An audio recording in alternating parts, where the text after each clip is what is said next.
Hello, Westman, and welcome to one more edition of Cafe Diversity Show. In this show, we take you on a journey every week to meet the diverse people that live in Westman. We're going to hear about their stories, their background, and also the many ways in which they contribute to our community.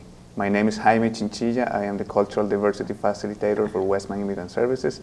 And this show is brought to you by Westman Immigrant Services and WCG-TV.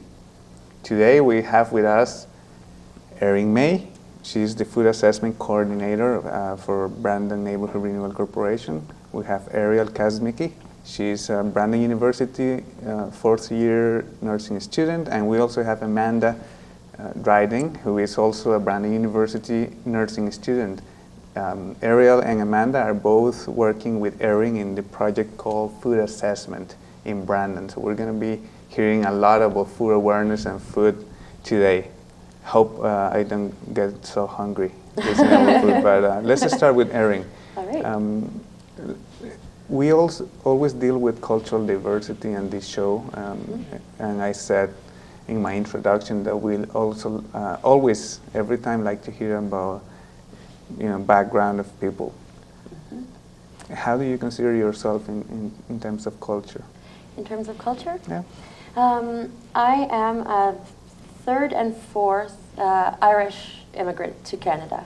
So I consider myself a visitor and kind of newcomer in some way, a guest here. All of my family on both sides came from different areas of Ireland. So I consider myself, a guest on this land and, a part of the social fabric of Brandon. And it's interesting when every time we do this, I always learn something new, but it's also interesting because we're going to be talking about food, and food is also sometimes, or I should say every time, about tradition, the way we learn to cook and we learn to eat.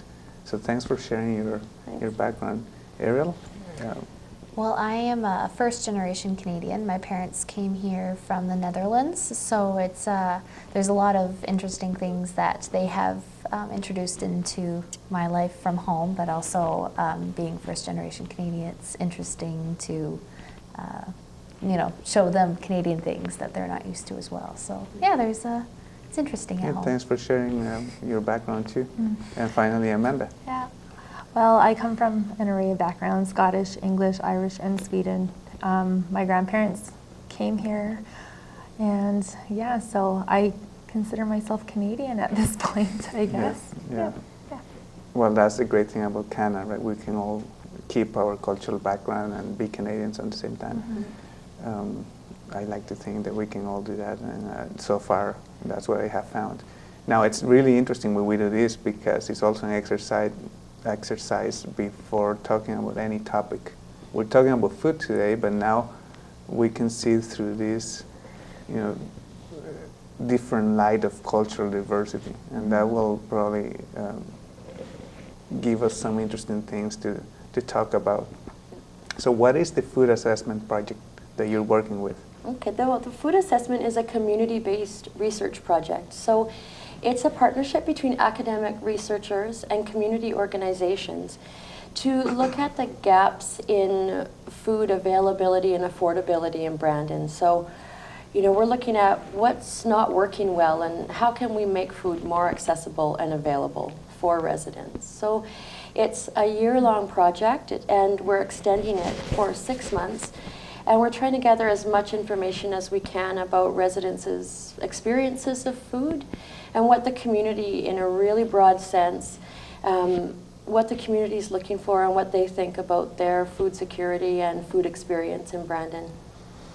That sounds like a lot, Erin. I think it's a lot more than we expected it to be one picture, but it's kept growing and growing. No, I'm trying to say that I like to break it down for people. You mentioned that it's an academic research, so that's coming from Brandon University, is my guess? Yes, so that partnership is with Brandon University and the Brandon Neighborhood Renewal Corporation. So the researchers are helping to guide, and then we'll publish formalized papers about what the findings are. And the benefit of that is that having that published material will help community organizations get funding and support when they need some information that shows that our residents could use a little bit more support. So Good. So the academic part comes from Brandon University, and then you have mentioned a couple of times other organizations. yeah. Which are these organizations so far that you have worked with? Well, our funders and the people that are making it possible are Neighborhoods Alive, it's a great contributor, BNRC, the Brandon Neighborhood Renewal Corporation, Healthy Brandon has been financial supporters, Community Futures Westman, and there's one more. Nope, those are our main 4 funders. Very important organizations Yeah. in our community. We're talking about food too. So I said we're breaking it down for people, and we have the academic part from Brandon University, the community organizations, and you are dealing with food. Now, you mentioned that it's some parts of the process involved with food, because food, you know, we can talk about consumption, we can talk about production, we can talk about ways of cooking food, so many different sides. But your project is specifically about accessibility and availability. Am I right? Yep.